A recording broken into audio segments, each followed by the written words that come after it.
l'ULSS 2 vaccinerà i sessantenni a bordo del mezzo il 5 e il 6 giugno. L'accesso sarà libero senza prenotazione e sarà somministrato il siero monodose Johnson & Johnson. Veneto verso la zona bianca dal 7 giugno, la proposta di Zaia al governo. Da quella data stop al coprifuoco, aperture complete, discoteche ancora sospese, si pensa a una sperimentazione. 1,5 milioni di mascherine dimenticate al Foro Boario di Oderzo, destinate alla sinistra Piave dall'ex commissario Arcuri, mai utilizzate, l'amarezza dell'azienda che le ha prodotte. Pedemontana, meno 2 giorni l'inaugurazione del tratto Bassano-Montebelluna, le imprese in coro, opera strategica anche per lo snellimento del traffico locale. La Giunta di Treviso decide di prorogare fino al 31 dicembre la sosta gratuita in centro storico mercoledì, giovedì e venerdì dalle 17 alle 20, obiettivo ossigeno alle attività. Una casa minacciata da una frana cade in via delle Sabbionere a Formeniga di Vittorio Veneto, il proprietario, il comune ci aiuti. A 70 anni inventa un dispositivo antirussamento che sta facendo gola anche ad Amazon. A Vedelago la storia di Angelo, signor Archimede. L'iniziativa degli studenti della scuola professionale edile di Treviso, oggi al lavoro per pulire e sistemare le lapidi del cimitero ebraico di Conegliano.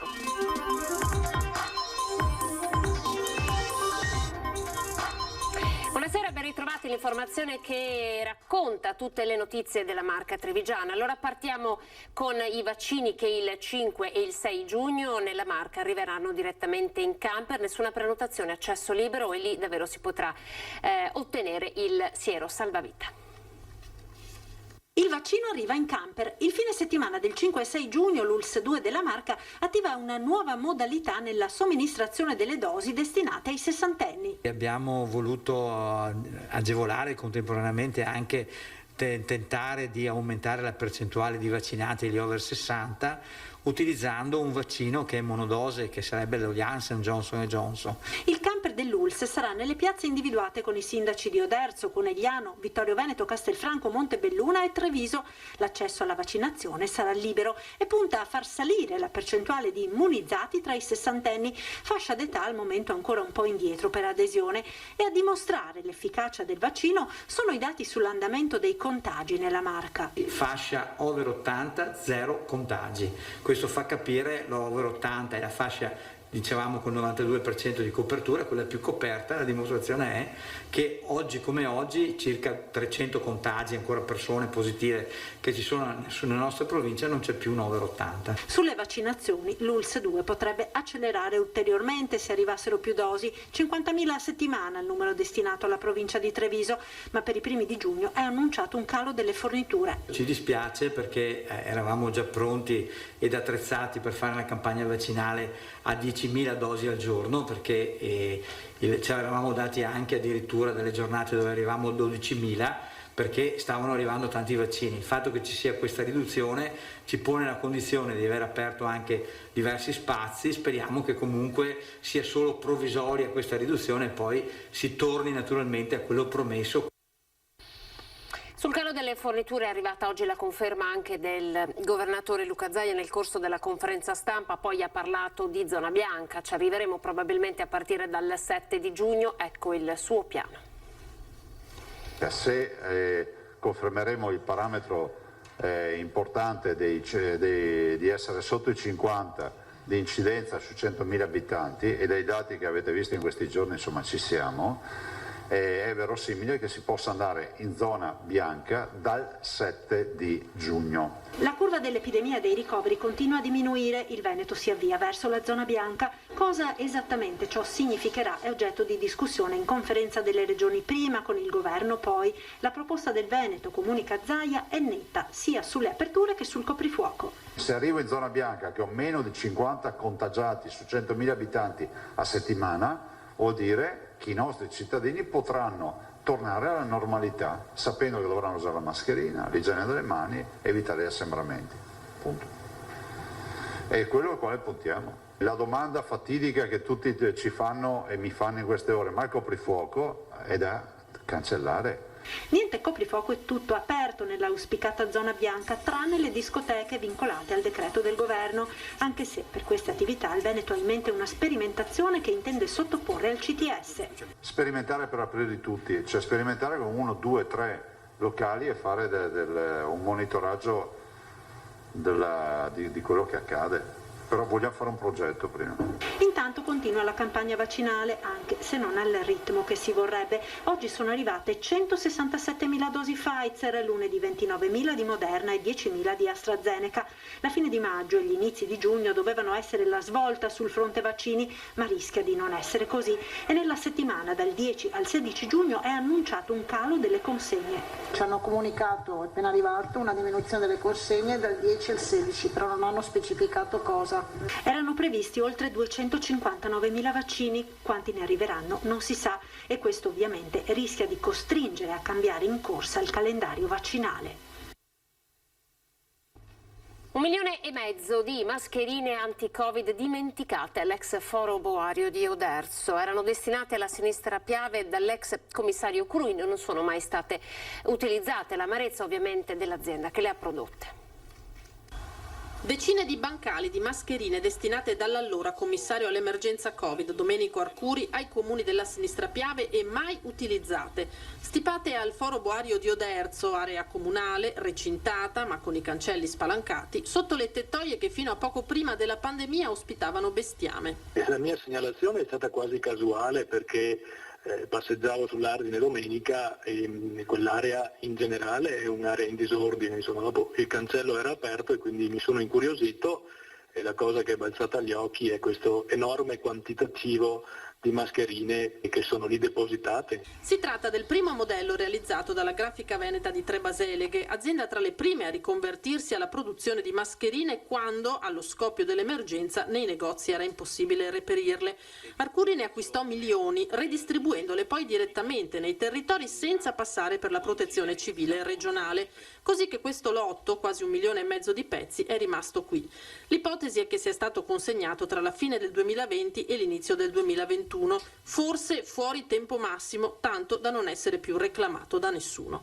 Di fronte a queste immagini da Grafica Veneta e dal titolare Fabio Franceschi non nascondono un sentimento di amarezza, visto il grande lavoro che ha comportato reinventarsi i produttori di mascherine. Dal comune di Oderzo nessun commento, nessuna spiegazione, ma il nodo, sottolinea Martin, non è trovare responsabilità, semmai sventare, se è ancora possibile, lo spreco. Se l'effetto della segnalazione è quello che qualcuno si ricorda che sono le depositate e magari vengono distribuite, sono contento di aver fatto la segnalazione. Su una questione come il Covid è bene non essere divisivi e se la questione adesso, se quelle mascherine vengono utilizzate, ben vengano e forse dovevano essere distribuite qualche mese addietro, ecco. Il mio forse è un po', come dire, è un eufemismo, insomma. E il sindaco di Oderzo soltanto in serata ha affidato a Facebook una nota sulla vicenda. Ho scritto, una relazione al coordinatore del gruppo comunale di protezione civile di Oderzo. L'attività di smistamento di materiale Covid per i vari comuni, case di cura, scuole è iniziata il 21 marzo 2020, continuata fino al 10 aprile 2021. Le mascherine attualmente stoccate, l'ex Foro Boario, sono schermi protettivi che non possono essere considerati dispositivi medici, chirurgici né dispositivi di protezione individuale. Sono state recapitate ad Oderzo il giorno 8 gennaio 2021 direttamente dal deposito di Vicenza, dove erano tenute come scorte e per necessità logistiche sono state ricollocate sul territorio regionale. Si è data precedenza alla distribuzione dei materiali consegnati in data successiva all'8 gennaio in quanto mascherine chirurgiche e altri dispositivi di protezione individuale più efficaci. Le mascherine attualmente depositate presso l'ex Foro Boario sono conservate quale scorta di sicurezza nell'eventualità dovessero venire a mancare i dispositivi di protezione più efficaci. Venerdì l'inaugurazione del tratto della Pedemontana da Bassano a Montebelluna, un tratto tanto atteso, snellimento del traffico locale ma anche davvero la possibilità di un nuovo sviluppo per i traffici delle imprese del territorio. Lo racconta Bendemiano Sartor, presidente di Confartigianato Marca Trevigiana. Il territorio veneto e trevigiano si merita un'opera come la Pedemontana. A 2 giorni dall'inaugurazione del lotto principale tra Bassano e Montebelluna, il presidente di Confartigianato della marca trevigiana Vendemiano Sartor sottolinea, sulla scia del libro bianco presentato dall'associazione, come l'infrastruttura si cali in un distretto produttivo strategico. Il nostro tratto veneto è un tratto importante e ricordo che questo asse pedemontano assieme alla via Emilia sono gli assi nei quali si sviluppa la maggior parte della manifattura, del Made in Italy, della tecnologia e soprattutto dell'export. Quindi credo che il territorio la meriti, e se parliamo di competitività anche le infrastrutture aiutano ad essere più competitivi. Collegamenti est-ovest adeguati, nel libro bianco gli artigiani spostano ora l'attenzione sull'altro fronte. Mancano gli assi nord-sud perché giustamente il collegamento verso il centro Europa, la Germania in particolare, sulle filiere della manifattura è importante, ma anche al contrario perché da quel centro Europa arrivano anche i flussi di turismo per le nostre montagne e soprattutto anche per il nostro mare. Per la fine dell'anno previsto il collegamento della superstrada con l'A27, così da completare l'opera in provincia di Treviso. Non servirà, dice Sartor, solamente agli spostamenti su lunga distanza, ma anche a snellire il traffico sulla viabilità locale. Per questo noi riteniamo che sia utile favorire l'utilizzo attraverso anche degli abbonamenti con scontistica per persone e mezzi che fanno i brevi tratti, escono e entrano nei caselli. Ricordo che i caselli sono stati predisposti molto vicini proprio per favorire anche il drenaggio dal traffico del territorio. La Giunta di Treviso ha deciso di prorogare la sosta gratuita in tutto il centro storico nelle giornate di mercoledì, giovedì e venerdì dalle 17 alle 20. In base alle necessità vi sarà inoltre la possibilità di modificare con ordinanza le giornate e l'orario di gratuità. Prosegue l'impegno dell'amministrazione nell'agevolare la mobilità dei trevigiani e dei visitatori in un momento di ripartenza in cui è necessario dare ossigeno alle nostre attività e facilitare chi frequenta la città, così ha detto il vice sindaco di Treviso Andrea De Checchi. Previo confronto con le categorie e le associazioni in ambito Urbecom si potranno eventualmente modificare le modalità di applicazione. Da Treviso a Vedelago, primo tra i comuni della Castellana ad aiutare dopo l'emergenza Covid le piccole imprese del territorio. Scopriamo come. 110.000 euro pronti per essere distribuiti a microimprese del territorio, fotografi, parrucchieri, estetisti, agenti di viaggio, ristoratori ma non solo, tutte attività che hanno pagato un conto molto salato a causa del Covid e a cui il comune di Vedelago, primo tra i comuni della Castellana, ha deciso di dare un aiuto concreto. Sappiamo benissimo che non stiamo parlando di grandi cifre che andranno a risolvere le grandi difficoltà di tutte le nostre imprese che abbiamo nel territorio, però insomma è comunque un segnale che per noi è anche tanto, perché va anche detto che nel nostro bilancio insomma cifre così sono cifre importanti. Sono le microimprese, quindi aziende che hanno meno di 10 dipendenti e un fatturato inferiore ai 2 milioni di euro. Il bando sarà pubblicato entro qualche giorno e sarà chiuso il 18 di luglio, quindi poi procederemo a tutte le verifiche e per settembre ci auguriamo già di erogare il contributo. Attività artigiane considerate strategiche per lo sviluppo locale e la ripresa del territorio, un sostegno concreto per tutelare l'occupazione. Le associazioni di categoria intanto faranno da cassa di risonanza per raccogliere le adesioni e aiutare le microimprese che ne faranno richiesta.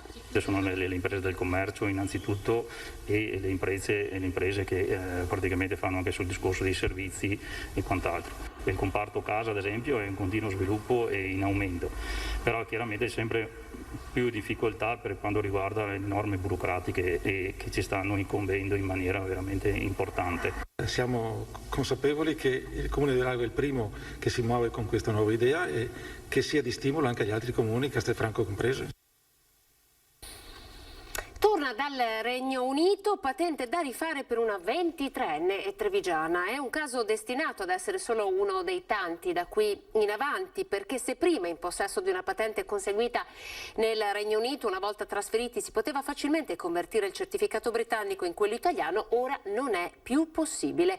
Con la Brexit dal 1 gennaio le patenti britanniche sono considerate extracomunitarie e stando alle normative attuali che regolano i cittadini extracomunitari il documento è valido soltanto per un anno. Come nel caso della 23enne trevigiana, da poco rientrata nel suo paese dopo aver trascorso il periodo universitario a Londra, a breve dovrà dire addio al documento e rifare nuovamente l'esame per poter circolare liberamente con l'auto nel suo paese. Nel caso si sta interessando l'avvocato Fabio Capraro, che ha interpellato la motorizzazione civile. Ad oggi sono in corso trattative bilaterali tra Italia e Regno Unito per poter ripristinare il reciproco riconoscimento delle patenti di guida ai fini della conversione. Ed ora saliamo nel Vittoriese, una casa minacciata da una frana accade in via delle Sabbionarie. Il proprietario invia un appello al comune. c'era la terra che va dentro la finestra quasi. La terra continua a scendere, la pioggia di questi giorni ha reso la situazione ancora più pericolosa. Questa casa a Formeniga, dove vive un ragazzo con i suoi 2 cani, è a rischio. Frana pian piano, l'acqua che viene giù e via, porta tutto il pasciocco qua in cucina e dappertutto. Siamo un po' in condizioni disperate. In questo piccolo borgo ci sono 2 case dello stesso proprietario. Da sopra si può vedere bene la parte che sta franando, la strada divelta e spaccata. Quasi 30 anni che abito qua, no? E ho sempre tirato su frane. Adesso questa qua non è colpa mia, è colpa del vigneto che su là, la terra la spinge giù e viene giù qua. E io qua cosa devo fare? Ormai è da una settimana che la frana sta scendendo. Il ragazzo che vive in questo edificio, quello più a rischio, non sa più come fare e dove portare i cani. Perché avrei paura anch'io, perché io dormo con un occhio aperto, uno chiuso, perché senti le orecchie che tirano per sentire viene giù un blocco, 2, via dicendo. In questi giorni sono arrivati a fare un sopralluogo anche i tecnici del comune, una situazione da monitorare costantemente, soprattutto se dovesse tornare a piovere. I soldi sono pochi, il comune non ne ha, dicono verrà incontro, perché questa qua è tutta roba privata e allora il comune stenta a venire incontro. La speranza, ci dice il signor Annunzio, è che il comune ci dia un aiuto, altrimenti questa casa rischia di essere travolta. Ora vede Lago con la storia di un 70enne che da pensionato di fatto diventa inventore e il suo dispositivo antirussamento potrebbe presto sbarcare anche su Amazon. Angelo Bontempelli è la prova che la vita può riservare sorprese incredibili.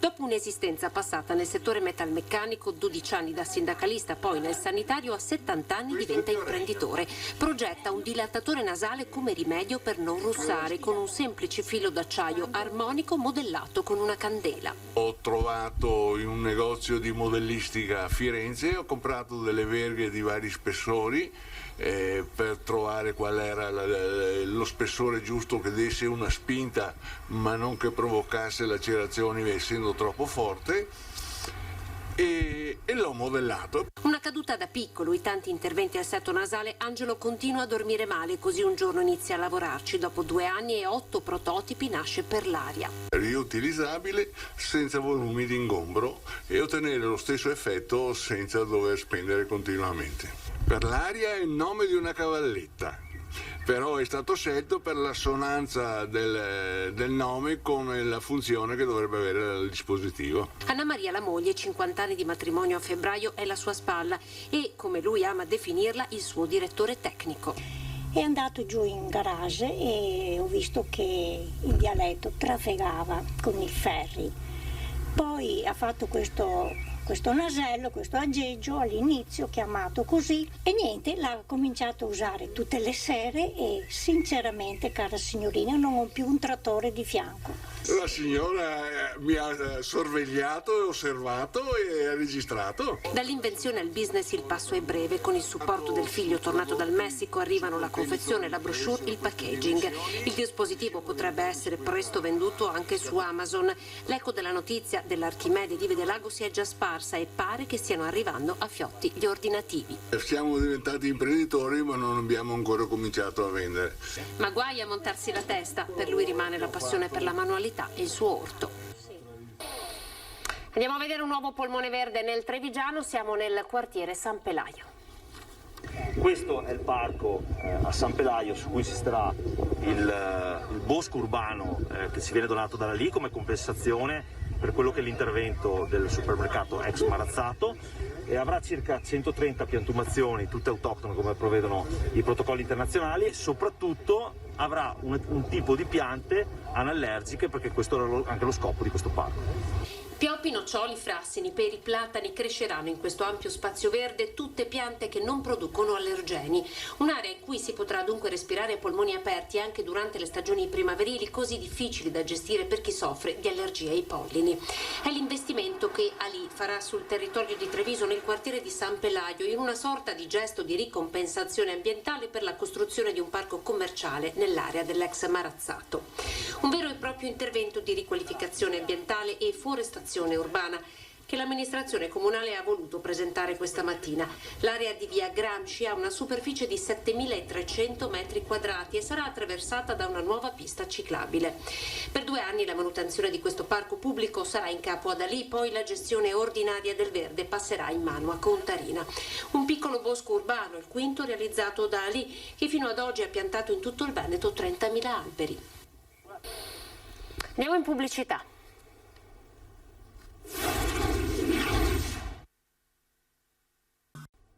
Ben ritrovati, ripartiamo da Conegliano con l'iniziativa degli studenti della scuola professionale edile di Treviso che oggi erano al lavoro per pulire e sistemare le lapidi del cimitero ebraico.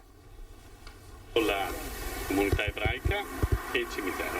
Un sentiero che risale il pendio che porta sopra una collina detta Cabalan. In mezzo a questo magnifico bosco il cimitero ebraico di Conegliano, un luogo sacro e storico, dietro ad ogni tomba una storia. Raccoglie circa 130 lapidi e raccoglie la storia di moltissime persone, in parte vittoriesi, perché Vittorio Veneto non aveva a quel tempo il cimitero e quindi venivano a seppellire qui a Conegliano, e attraverso anche i simboli che ci sono nelle varie lapidi riconosciamo le famiglie.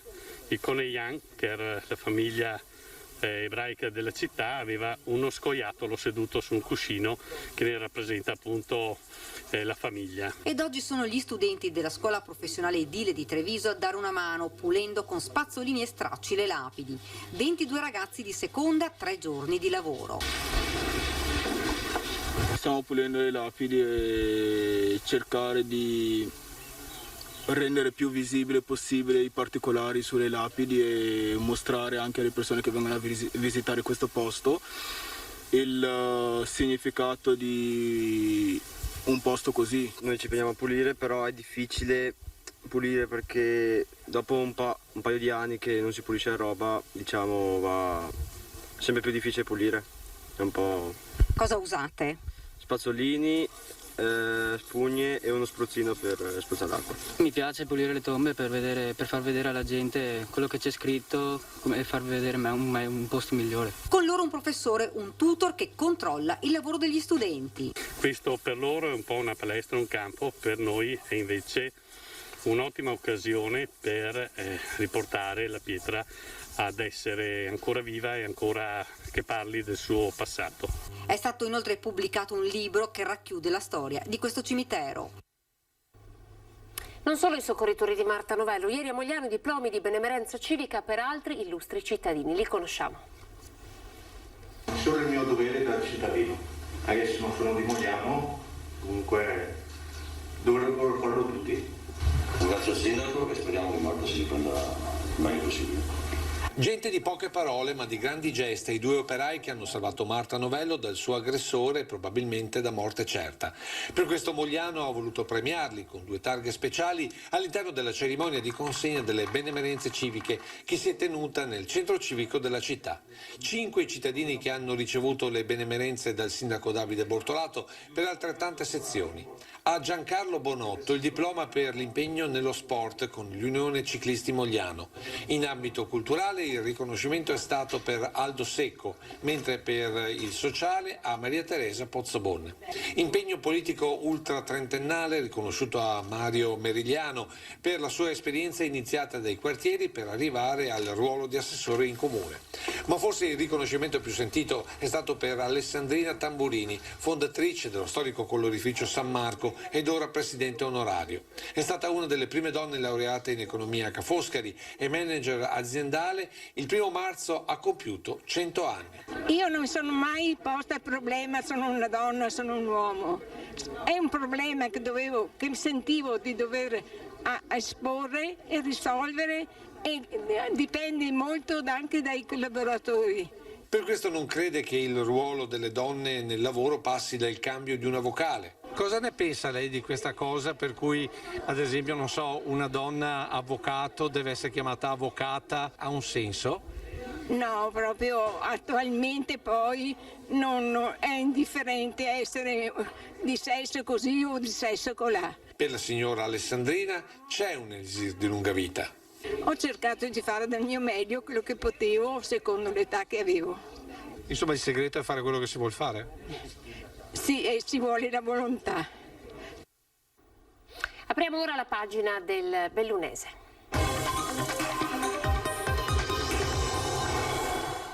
Si riparte, anche il turismo comincia a marciare veloce nel Bellunese, ma i titolari di alberghi fanno fatica a trovare lavoratori stagionali. Sentiamo.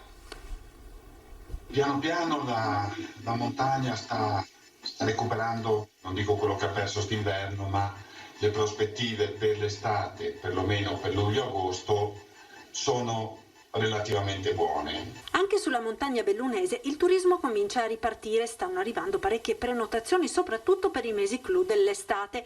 Ancora latitano gli stranieri, molte prenotazioni avverranno sotto data con lo sguardo anche rivolto al meteo, ma tra gli operatori del settore c'è fiducia. Gli hotel cominciano a riaprire o a riprogrammare le riaperture. Alcuni eventi, come ad esempio il Giro d'Italia, aiutano, ma incredibilmente quest'anno il problema è reperire la manodopera. Mancano all'appello i lavoratori, soprattutto gli stagionali e le professionalità più qualificate, con lavoratori che fermi per tanti mesi a causa della pandemia hanno cercato di ricollocarsi in altri settori. Di solito tra aprile e maggio agli alberghi arrivano curriculum di gente che cerca lavoro, ma quest'anno, a differenza degli anni scorsi, purtroppo non ce ne sono, e il problema non è solo della montagna, ma in Veneto sento che è parecchio generalizzato.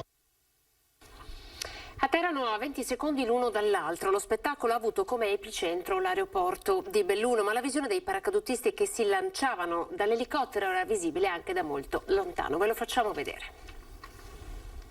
L'appuntamento bellunese è ormai storico per il paracadutismo di tutto il mondo e la settimana di preparazione svoltasi presso l'aeroporto ha in qualche modo riportato l'attività verso la normalità.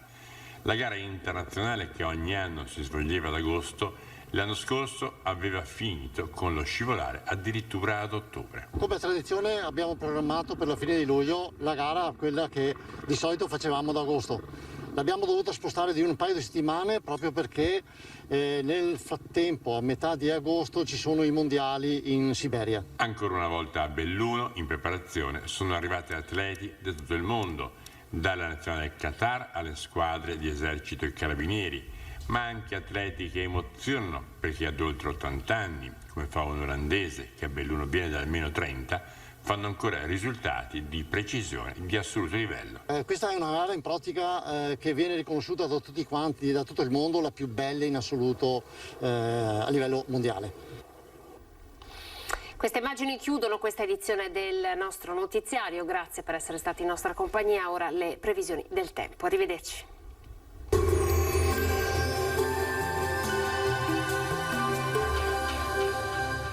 Cooperativa Agricola Volpago. Da noi trovi la carne fresca di prima qualità, genuina e salutare per il tuo benessere. Ci trovi a Volpago del Montello, Pieve del Grappa e Tre Baseleghe.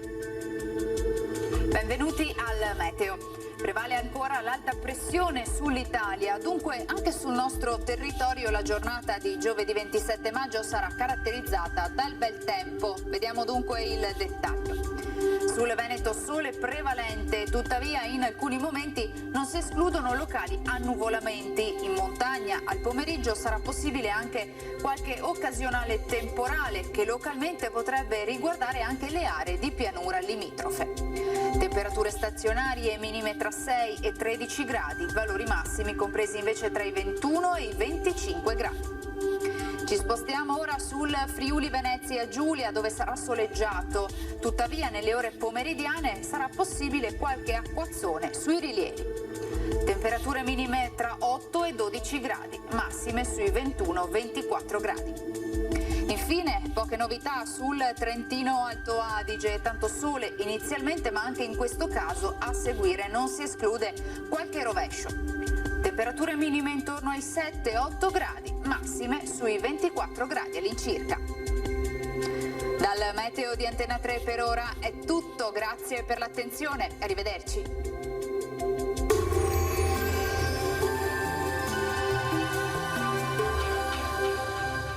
Cooperativa Agricola Volpago. Da noi trovi la carne fresca di prima qualità, genuina e salutare per il tuo benessere. Ci trovi a Volpago del Montello, Pieve del Grappa e Tre Baseleghe.